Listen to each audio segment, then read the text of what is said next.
আসসালামু আলাইকুম। আমি মুজাহিদুল ইসলাম অর্ডিনারি স্কুলে আপনাদের সবাইকে স্বাগতম। এখন আমি পরিবাহী, অর্ধপরিবাহী এবং অপরিবাহী এই অধ্যায় হতে আলোচনা করব। তাহলে আজকে আমাদের আলোচিত অধ্যায়ের নাম হচ্ছে পরিবাহী, অর্ধপরিবাহী এবং অপরিবাহী। তো আমরা প্রথমে জানব পরিবাহী কাকে বলে।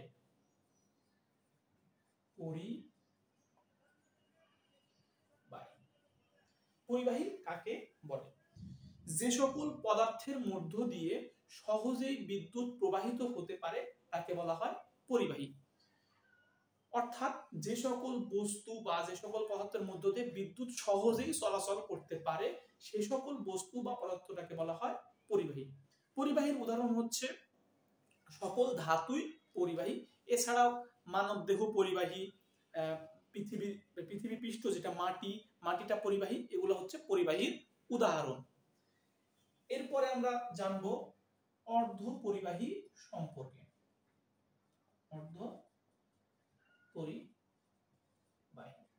অর্ধপরিবাহী কাকে বলে? যে সকল পদার্থের মধ্য দিয়ে স্বাভাবিক তাপমাত্রায় বিদ্যুৎ প্রবাহিত হতে পারে না, কিন্তু তাপমাত্রা বাড়ালে বিদ্যুৎ প্রবাহিত হতে পারে, এই সকল পদার্থকে বলা হয় অর্ধপরিবাহী। তো অর্ধপরিবাহীর উদাহরণ যদি আমরা দেখি, অর্ধপরিবাহী হচ্ছে সিলিকন, জার্মেনিয়াম, কার্বন ইত্যাদি। এগুলো মূলত হচ্ছে অর্ধপরিবাহীর উদাহরণ। আর পরিবাহী দেখলাম আমরা কি সকল ধাতু। আচ্ছা, এরপর আমরা আলোচনা করব হচ্ছে অপরিবাহী সম্পর্কে। অপরিবাহী কাকে বলে? যে সকল পদার্থের মধ্য দিয়ে বিদ্যুৎ প্রবাহিত হতে পারে না তাকে বলা হয় অপরিবাহী। অপরিবাহীর উদাহরণ আমরা যদি বলি তাহলে আমরা বলতে পারি কাঁচ, রাবার, কাঠ, প্লাস্টিক ইত্যাদি। তো আমরা জানলাম যে পরিবাহী কাকে বলে, পরিবাহীর উদাহরণ, অর্ধপরিবাহী কাকে বলে, অর্ধপরিবাহীর উদাহরণ, এবং জানলাম অপরিবাহী কাকে বলে এবং অপরিবাহীর উদাহরণ। আমরা যদি ইলেকট্রন তত্ত্ব উপর ভিত্তি করে এগুলা জানতে চাই তাহলে আমাদেরকে একটু সংজ্ঞাটা চেঞ্জ হবে। তাহলে আমরা দেখে নিই যে ইলেকট্রনীয় মতবাদ অনুসারে, আচ্ছা লিখি আমরা, ইলেকট্রনীয় মতবাদ অনুসারে প্রথমে আলোচনা করব পরিবাহী সম্পর্কে, তারপরে আলোচনা করব হচ্ছে অর্ধপরিবাহী সম্পর্কে, অর্ধপরিবাহী, এবং তারপরে আলোচনা করব অপরিবাহী সম্পর্কে। এটা হচ্ছে ইলেকট্রনীয় মতবাদ অনুসারে। ইলেকট্রনীয় মতবাদ অনুসারে পরিবাহী কাকে বলে? যে সকল পদার্থের শেষ কক্ষপথে একটি, দুইটি বা তিনটি ইলেকট্রন থাকে তাকে বলা হয় পরিবাহী। অর্থাৎ শেষ কক্ষপথে একটা, দুইটা বা তিনটি ইলেকট্রন থাকবে। এবার আমরা জানবো অর্ধপরিবাহী কাকে বলে? যে সকল পদার্থের শেষ কক্ষপথে চারটি ইলেকট্রন থাকে, চারটি ইলেকট্রন থাকে তাকে বলা হয় অর্ধপরিবাহী। এবার আমরা জানবো অপরিবাহী কাকে বলে? যে সকল পদার্থের শেষ কক্ষপথে পাঁচটি, ছয়টি বা সাতটি ইলেকট্রন থাকে, অর্থাৎ চারটির বেশি ইলেকট্রন থাকে তাকে বলা হয় অর্ধপরিবাহী। লিখে নিই তাহলে, চারটির বেশি ইলেকট্রন থাকে। তাহলে আমরা ইলেকট্রনীয় মতবাদ অনুসারে জানতে পারলাম যে পরিবাহী কাকে বলে, অর্ধপরিবাহী কাকে বলে এবং অপরিবাহী কাকে বলে। তো এখন আমরা জানবো যে মুক্ত ইলেকট্রন কাকে বলে এবং বদ্ধ ইলেকট্রন কাকে বলে, এই বিষয়টি জানবো। এই বিষয়টি জানার আগে আমরা যে পরিবাহী জানলাম, অর্ধপরিবাহী জানলাম এবং অপরিবাহী জানলাম, এদের এনার্জি ব্যান্ডটা দেখে যাব এবং এদের এনার্জি ডায়াগ্রামটা দেখে গিয়ে আমরা মুক্ত ইলেকট্রন এবং বদ্ধ ইলেকট্রন সম্পর্কে আলোচনা করব। কারণ মুক্ত ইলেকট্রন এবং বদ্ধ ইলেকট্রনটা এনার্জি ব্যান্ডের সাথে সম্পর্কিত। তাহলে আমরা যদি এনার্জি ব্যান্ডটা দেখাই, তাহলে প্রথমে পরিবাহীর ক্ষেত্রে আমরা এনার্জি ব্যান্ডটা দেখব।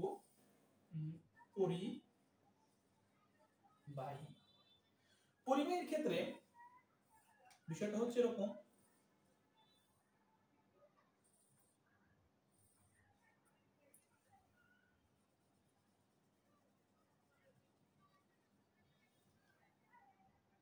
এটা হচ্ছে ভ্যালেন্স ব্যান্ড, আর এটা হচ্ছে কন্ডাকশন ব্যান্ড। অর্থাৎ পরিবাহীর ক্ষেত্রে ভ্যালেন্স ব্যান্ড এবং কন্ডাকশন ব্যান্ডের মধ্যে কোনো গ্যাপ থাকে না, এবং ভ্যালেন্স ব্যান্ড এবং কন্ডাকশন ব্যান্ড পরস্পরের সাথে ওভারল্যাপ অবস্থায় থাকে। এজন্য খুব সহজেই ভ্যালেন্স ব্যান্ড হতে ইলেকট্রন কন্ডাকশন ব্যান্ডে যেতে পারে। আর আমরা জানি যে ইলেকট্রনের প্রবাহটাই হচ্ছে বিদ্যুৎ প্রবাহ। এজন্য ভ্যালেন্স ব্যান্ড এবং কন্ডাকশন ব্যান্ড যেহেতু ওভারল্যাপ অবস্থায় থাকে, এই জন্য এগুলা মূলত পরিবাহী। এরপর আমরা জানবো অর্ধ পরিবাহী সম্পর্কে। অর্ধ পরিবাহী, আচ্ছা, অর্ধ পরিবাহীতে যদি এটা আমাদের ভ্যালেন্স ব্যান্ড হয় আর এটা যদি আমাদের কন্ডাকশন ব্যান্ড হয়, লিখলাম ভ্যালেন্স ব্যান্ড আর এটা হচ্ছে কন্ডাকশন ব্যান্ড। তাহলে ভ্যালেন্স ব্যান্ড এবং কন্ডাকশন ব্যান্ডের মধ্যে একটা গ্যাপ থাকে, যার ফলে স্বাভাবিক তাপমাত্রায় ইলেকট্রন ভ্যালেন্স ব্যান্ড হতে কন্ডাকশন ব্যান্ডে যেতে পারে না। এজন্য এগুলা হচ্ছে অর্ধ পরিবাহী, অর্থাৎ সাধারণ তাপমাত্রায় বিদ্যুৎ প্রবাহিত করতে পারে না। এরপর যদি আমরা দেখি অপরিবাহী, তাহলে বিষয়টা হচ্ছে এটা যদি ভ্যালেন্স ব্যান্ড হয় আর এটা যদি কন্ডাকশন ব্যান্ড হয়, এটা আমরা লিখলাম ভ্যালেন্স আর এটা হচ্ছে কন্ডাকশন। ভ্যালেন্স ব্যান্ড এবং কন্ডাকশন ব্যান্ডের মধ্যে এনার্জি গ্যাপটা অনেক বেশি থাকে। এর ফলে কখনোই ভ্যালেন্স ব্যান্ড থেকে ইলেকট্রন কন্ডাকশন ব্যান্ডে যেতে পারে না। এজন্য এগুলা হচ্ছে অপরিবাহী। তাহলে আমরা পরিবাহী, অর্ধপরিবাহী এবং অপরিবাহী কাকে বলে, এদের উদাহরণ এবং ইলেকট্রনীয় মতবাদ এবং এদের এনার্জি ডায়াগ্রাম সবগুলোই আমরা দেখে ফেললাম। অর্থাৎ এই বিষয়টাতে আমরা সম্পূর্ণ ধারণা পেলাম। এরপরে আমরা আলোচনা করব মুক্ত ইলেকট্রন এবং বদ্ধ ইলেকট্রন এই বিষয়টা নিয়ে। আমরা যদি এখন দেখি,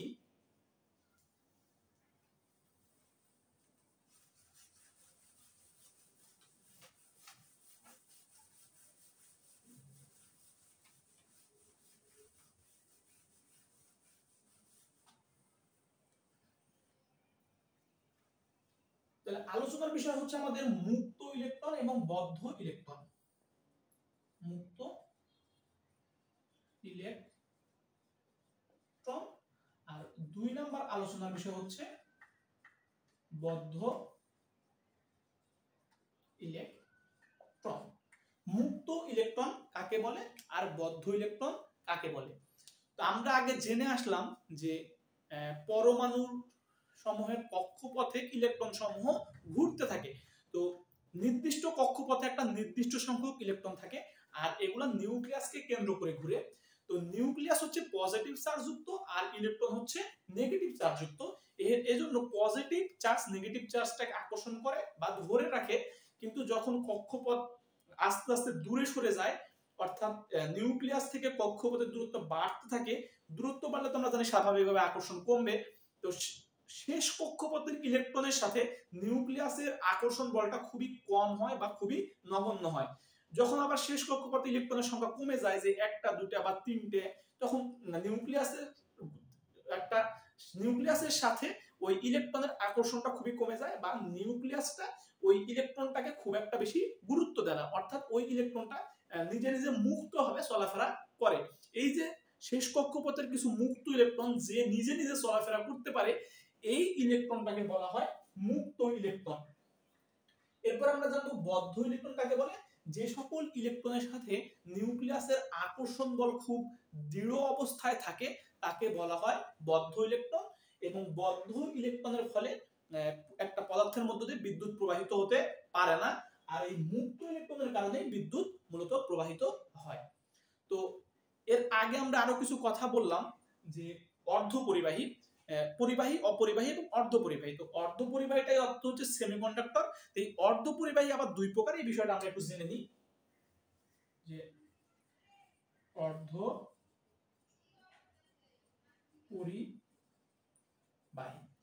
অর্ধপরিবাহী আবার দুই প্রকার, একটা হচ্ছে খাঁটি অর্ধপরিবাহী আর একটা হচ্ছে ভেজাল অর্ধপরিবাহী। তাহলে আমরা পরিবাহী, অর্ধপরিবাহী এবং অপরিবাহী সম্পর্কে আলোচনা করার পরে আমরা এখন অর্ধপরিবাহীর প্রকারভেদ দেখব। অর্ধপরিবাহী হচ্ছে দুই প্রকার, একটা খাঁটি অর্ধপরিবাহী আর একটা হচ্ছে ভেজাল অর্ধপরিবাহী। খাঁটি অর্ধপরিবাহী কাকে বলে? যে সকল অর্ধপরিবাহীতে কোনো ভেজাল বা অপদ্রব্য মিশ্রিত অবস্থায় থাকে না, তাকে বলা হয় খাঁটি অর্ধপরিবাহী। খাঁটি অর্ধপরিবাহীর উদাহরণ হচ্ছে সিলিকন আর জার্মেনিয়াম। আচ্ছা, এবার আমরা জানবো ভেজাল অর্ধপরিবাহী কাকে বলে। যে সকল অর্ধপরিবাহীতে ভেজাল মিশ্রিত অবস্থায় থাকে, অর্থাৎ ত্রিযোজী বা পঞ্চযোজী মৌল যার সাথে যুক্ত অবস্থায় থাকে, তাকে বলা হয় ভেজাল অর্ধপরিবাহী।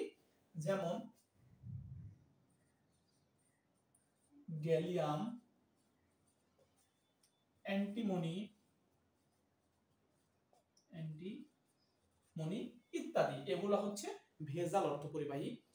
তাহলে আমরা অর্ধপরিবাহীর যে দুই প্রকারভেদ, একটা খাঁটি অর্ধপরিবাহী, একটা ভেজাল অর্ধপরিবাহী, এবং তাদের উদাহরণ সম্পর্কে জানলাম।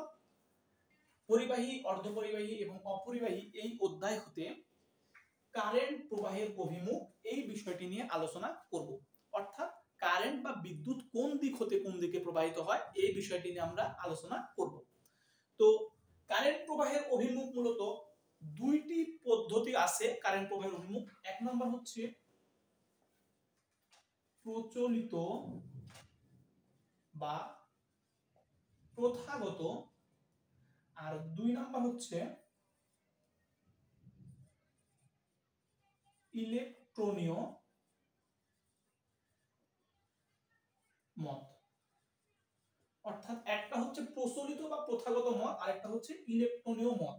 তো প্রথমে আমরা প্রচলিত বা প্রথাগত মত এই বিষয়টি নিয়ে আলোচনা করব। তো এই বিষয়টি নিয়ে আলোচনা করার আগে আমরা একটা চিত্র অঙ্কন করি।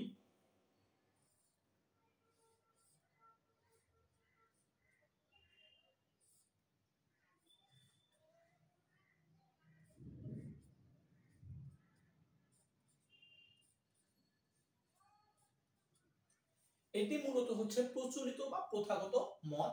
এই মতে বলা হয়েছে পজিটিভ চার্জের অংশ থেকে ইলেকট্রন যাত্রা শুরু করবে এবং নেগেটিভ চার্জের অংশে ইলেকট্রন আসবে, অর্থাৎ পজিটিভ থেকে নেগেটিভের দিকে কারেন্ট প্রবাহিত হবে। এই মতটা হচ্ছে প্রচলিত বা প্রথাগত মত। কিন্তু বিষয়টা হচ্ছে আমরা জানি ইলেকট্রনের প্রবাহটাই হচ্ছে বিদ্যুৎ প্রবাহ। তো ইলেকট্রনের প্রবাহ যদি বিদ্যুৎ প্রবাহিত হয়, তাহলে ইলেকট্রন যেদিকে প্রবাহিত হবে বিদ্যুৎ তো সেদিকে প্রবাহিত হওয়ার কথা। কিন্তু এই ক্ষেত্রে বলা আছে যে এই ক্ষেত্রে আমরা দেখতে পাচ্ছি যে ইলেকট্রন যেদিকে প্রবাহিত হচ্ছে বিদ্যুৎ তার উল্টা দিকে প্রবাহিত হচ্ছে। অর্থাৎ এখানে আমরা বলছি পজিটিভ প্রান্ত থেকে বিদ্যুৎটা যাত্রা শুরু করবে এবং নেগেটিভ প্রান্তে আসবে। তো এই পদ্ধতিটা মূলত হচ্ছে প্রথাগত বা প্রচলিত অভিমুখ। আমেরিকানরা ছাড়া বিশ্বের সকল দেশ এই পদ্ধতি মেনে চলে।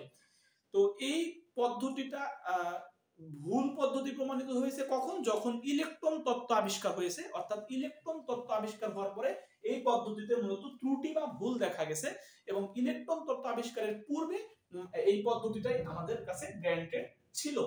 কিন্তু অনেক হিসাব নিকাশ বা অনেক আবিষ্কার বা অনেক বই পুস্তক প্রকাশিত হয়ে গেছে ইলেকট্রন তত্ত্ব আবিষ্কারের আগে, এই জন্য এই পদ্ধতিটাকে আর পরিবর্তন করা হয়নি। কারণ এই পদ্ধতিটাকে পরিবর্তন করলে মানুষ একটা ঝামেলার মধ্যে পড়বে বা একটা সমস্যা সৃষ্টি হয়ে যাবে, অর্থাৎ দুই রকম মতামত নিয়ে একটু সমস্যা হবে। এই জিনিসগুলো চিন্তা করে এই প্রচলিত বা প্রথাগত অভিমুখটাকে আর চেঞ্জ করা হয়নি, এবং আমেরিকানরা ছাড়া বিশ্বের সকল দেশ এই পদ্ধতি মেনে চলে। এরপরে আমরা দেখব ইলেকট্রনীয় মত। ইলেকট্রনীয় মতটা হচ্ছে, আমি যে চিত্র দেখি,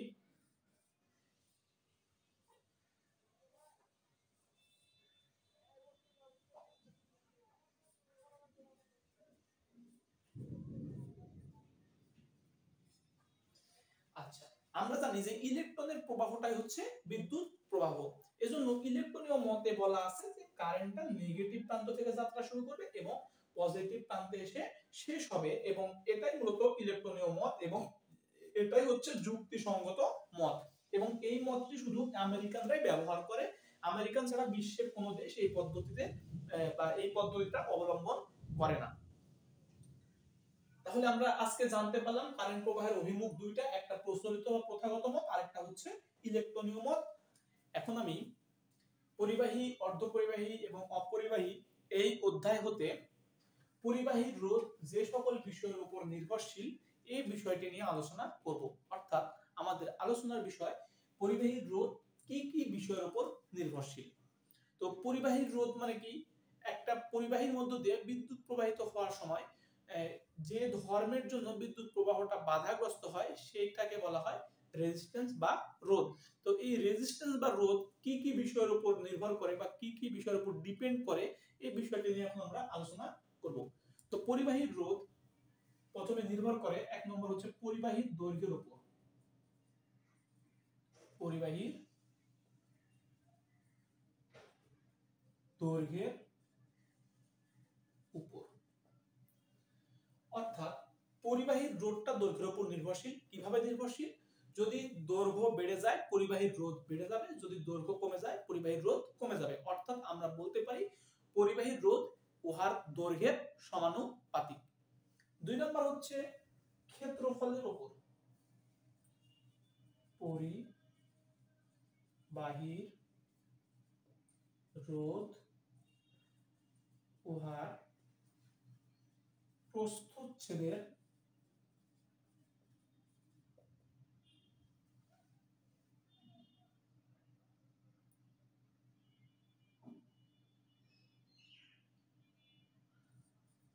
ক্ষেত্রফলের উপর নির্ভরশীল।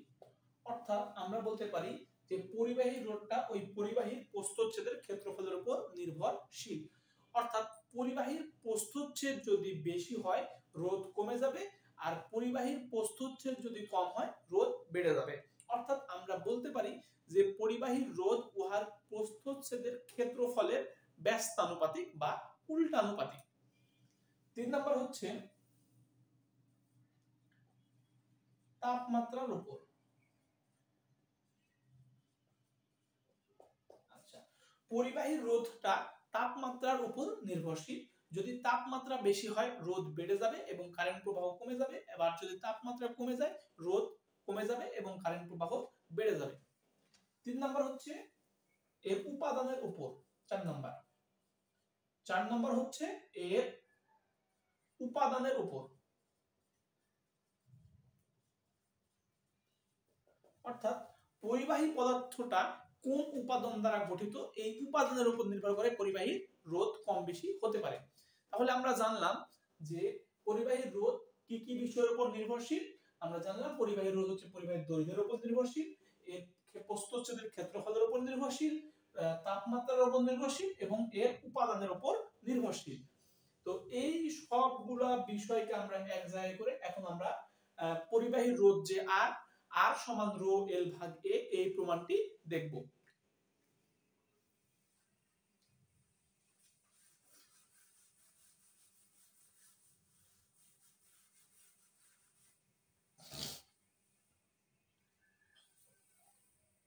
তাহলে এখন আমরা দেখব পরিবাহীর রোধ আর সমান পরিবাহীর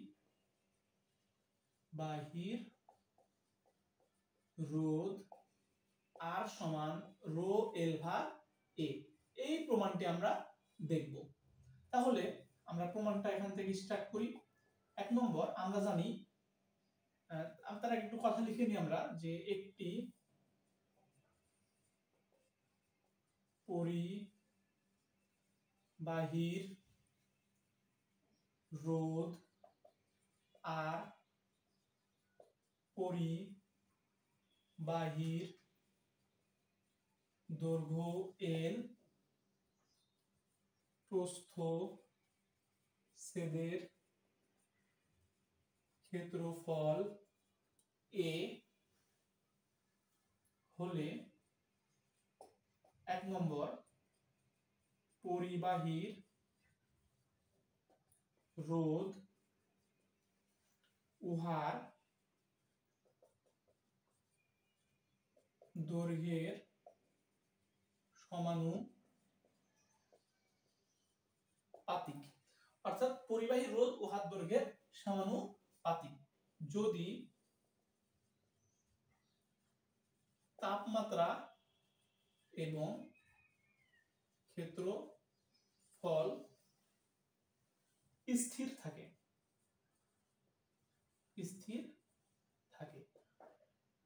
অতএব পরিবাহীর রোধ আর সমানুপাতিক পরিবাহীর দৈর্ঘ্য L। এটাকে আমরা 1 নম্বর সমীকরণ দিয়ে রাখলাম। 2 নম্বর হচ্ছে পরিবাহীর রোধ উহার ক্ষেত্রফলের ব্যস্তানুপাতিক যদি তাপমাত্রা এবং দৈর্ঘ্য স্থির থাকে। অর্থাৎ পরিবাহীর রোধ উহার ক্ষেত্রফলের ব্যস্তানুপাতিক। অর্থাৎ যদি ক্ষেত্রফল বেড়ে যায় রোধ কমে যাবে, যদি ক্ষেত্রফল কমে যায় রোধ বেড়ে যাবে। তাহলে আমরা লিখতে পারি অতএব R সমানুপাতিক 1/a। এটা হচ্ছে 2 নম্বর সমীকরণ। 3 নম্বর হচ্ছে পরিবাহীর রোধ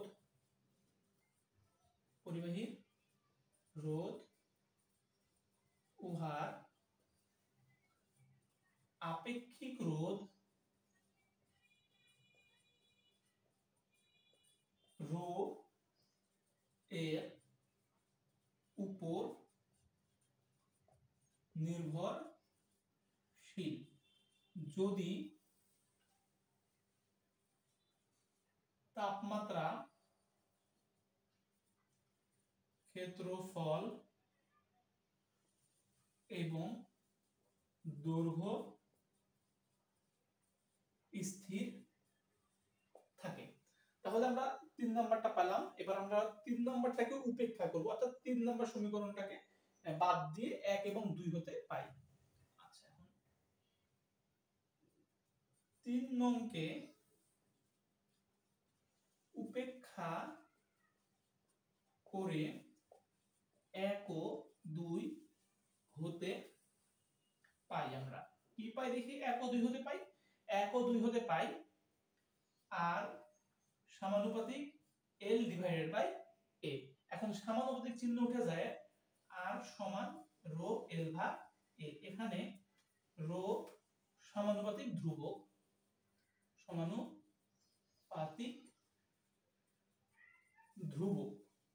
রোটা হচ্ছে সমানুপাতিক ধ্রুবক। তাহলে আমাদের R সমান আসলো রো L ভাগ A। আমরা আমাদের কাঙ্ক্ষিত প্রমাণ পেয়ে গেলাম। অর্থাৎ পরিবাহীর রোধ R সমান রো L ভাগ A, এই প্রমাণটি আমাদের হয়ে গেল। এটা হচ্ছে প্রমাণিত।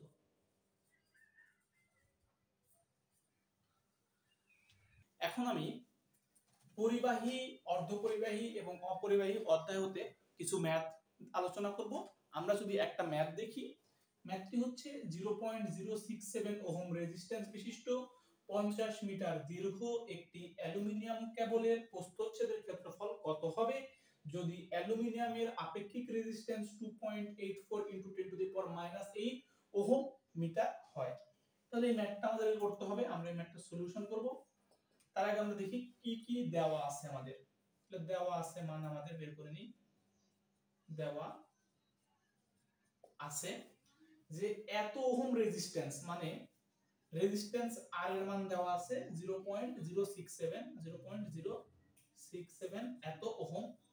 50 মিটার দৈর্ঘ্য, মানে L এর মান হচ্ছে 50 মিটার। একটা অ্যালুমিনিয়ামের কেবলের প্রস্থচ্ছেদের ক্ষেত্রফল কত হবে, অর্থাৎ প্রস্থচ্ছেদের ক্ষেত্রফল A এর মান বের করতে হবে।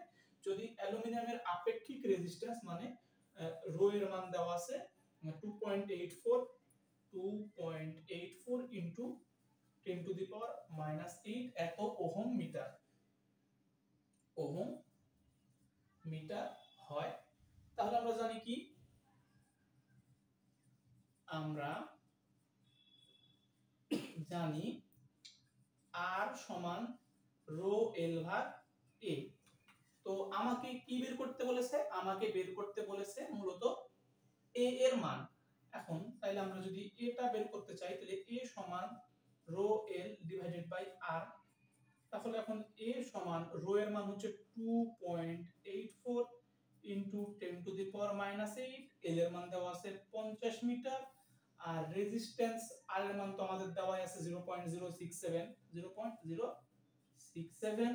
এখান থেকে তাহলে আমরা এ এর মান পেয়ে যাব, দেখি কত আসে।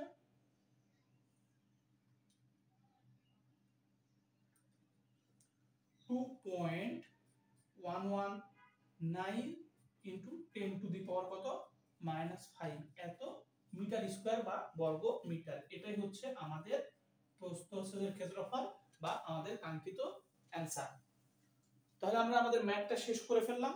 এখন যদি আমরা আরেকটি ম্যাথ দেখি, তাহলে ম্যাথটি আছে হচ্ছে একটি তামার তারের প্রস্থচ্ছেদ 1 বর্গ সেন্টিমিটার এবং লম্বা 1 মিটার হলে এটির রোধ কত? আপেক্ষিক রোধ রো সমান দেওয়া আছে 1.72 × 10 to the power -8 ohm meter. যদি কোনো কারণে এই আপেক্ষিক রোধ রো এর মানটা দেওয়া না থাকে, তাহলে আমরা তামার ক্ষেত্রে ধরে দেব 1.72 × 10 to the power -8 ohm meter. এটা কনস্ট্যান্ট মান তামার ক্ষেত্রে। তাহলে আমরা ম্যাথটা সলিউশন করি। এখন তার আগে দেওয়া আছে কি কি লিখে নিই আমরা।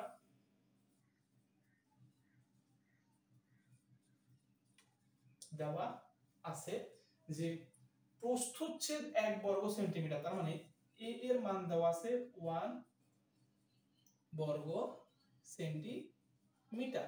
তাহলে এটাকে যদি আমরা বর্গ মিটার করতে চাই, তাহলে উপরে 1 নিচে হচ্ছে 100, যেহেতু 1 মিটার সমান 100 সেন্টিমিটার, এটার পরে কি হবে স্কয়ার। তাহলে এখানে কি বর্গ মিটার মানে 1/100 স্কয়ার হলে কত হয় দেখি আমরা।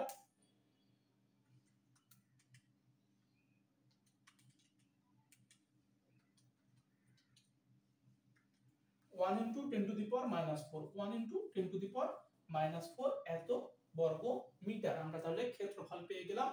এবার লম্বা দেওয়া আছে 1 মিটার, তার মানে এল এর মান দেওয়া আছে 1 মিটার হলে এটি রোধ কত হবে, অর্থাৎ এটা আর এর মান বের করতে বলেছে আমাদের কাছ থেকে।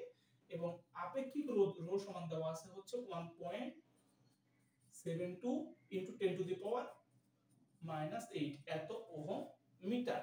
এখন দেখি আমরা যে আমরা জানি R = rho L divided by কি a।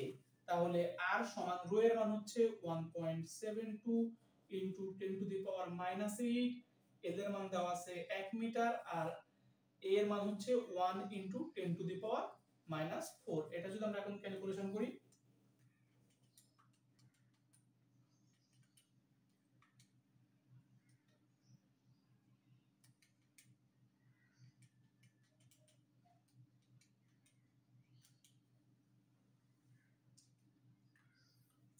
1.72 × 10 টু দি পাওয়ার -4 এত ওহম। এটাই হচ্ছে আমাদের অ্যানসার, অর্থাৎ আমরা এটি রোধ বের করে ফেললাম 1.72 × 10 টু দি পাওয়ার -4 ওহম। তাহলে এটাই আমাদের অ্যানসার। আমরা যদি এই ম্যাথটি দেখি, তাহলে ম্যাথটি আছে হচ্ছে একটি তারের দৈর্ঘ্যের রেজিস্ট্যান্স 6 ওহম। একই পদার্থের অন্য একটি তারের রেজিস্ট্যান্স কত হবে যদি এর দৈর্ঘ্য প্রথমটির 3 গুণ এবং প্রস্থচ্ছেদ দ্বিগুণ হয়। তাহলে এই ম্যাথটা আমাদেরকে সলিউশন করতে হবে। তার আগে দেখি আমাদের কি কি মান দেওয়া আছে, তাহলে দেওয়া থাকা মানগুলো তুলে নিই। দেওয়া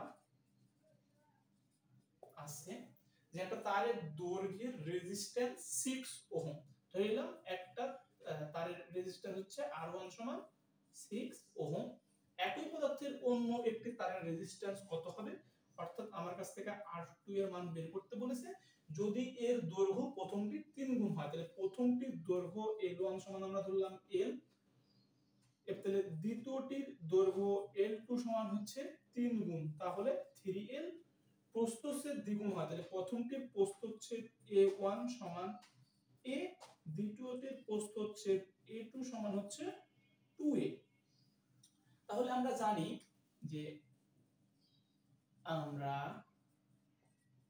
জানি r সমান rho l divided by a, অতএব r1 সমান কি হবে rho l1 divided by a1। আর এটাকে যদি আমরা 1 নাম্বার সমীকরণ দিই, আর তাহলে r2 হবে রো l2 ডিভাইডেড বাই কি a2, এটাকে আমরা দিলাম 2 নাম্বার সমীকরণ। এখানে প্রশ্ন হচ্ছে এখানে দিলাম আমরা l1, এখানে দিলাম l2, এখানে দিলাম a1, এখানে দিলাম a2, কিন্তু এই ক্ষেত্রে রো দিয়েছি, এই ক্ষেত্রে রো দিয়েছি, রো 1 এবং রো 2 আলাদাভাবে দিলাম না, এইজন্য বলেছে একটি তারের দৈর্ঘ্যের রেজিস্ট্যান্স 6 ওহম, একই পদার্থের অন্য একটা তারের দৈর্ঘ্য। তো একই পদার্থের যদি অন্য একটা তার হয় তাহলে যেহেতু পদার্থটা একই থাকে সেহেতু আপেক্ষিক রোধের কোনো পরিবর্তন হয় না, অর্থাৎ প্রথমটার আপেক্ষিক রোধ যদি রো হয় তাহলে দ্বিতীয়টির আপেক্ষিক রোধও রো হবে। তাহলে এবার আমরা যদি 2 নাম্বার সমীকরণকে 1 নাম্বার সমীকরণ দ্বারা ভাগ করি, যে 2 ভাগ 1 করে পাই আমরা, তাহলে কি হবে r2 ডিভাইডেড বাই r1 সমান rho l2 divided by a2, নিচে হচ্ছে rho l1 divided by a1। তাহলে আমাদের কি দাঁড়া যায় r2 divided by r1 rho l2 divided by a2, উপরে হচ্ছে a1, নিচে রো l1।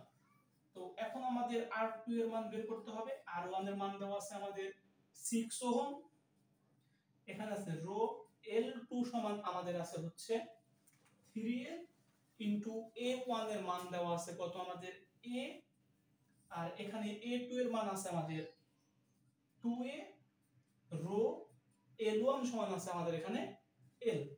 তাহলে এখান থেকে আমরা যদি এই পাশে আমরা করি তাহলে r2 ডিভাইড বাই 6 সমান এই পাশের রো কেটে যায়, a কেটে যায়, l কেটে যায়, তাহলে উপরে থাকে মাত্র 3 আর নিচে থাকে শুধুমাত্র 2। তাহলে আমরা বলতে পারি যে r2 সমান 6 ইনটু 1.5 বা r2 সমান হচ্ছে 9 ওহম। আমার কাছ থেকে r2 এর মানই চেয়েছে, অর্থাৎ অপর তারের রেজিস্ট্যান্স এর মান চেয়েছে, r2 সমান আমরা পেয়ে গেলাম 9 ওহম। এটাই হচ্ছে আমাদের কাঙ্ক্ষিত অ্যানসার। আজকে এই পর্যন্তই, আগামী ক্লাসে ইনশাআল্লাহ আমরা বাকিটুকু আলোচনা করব। আসসালামু আলাইকুম।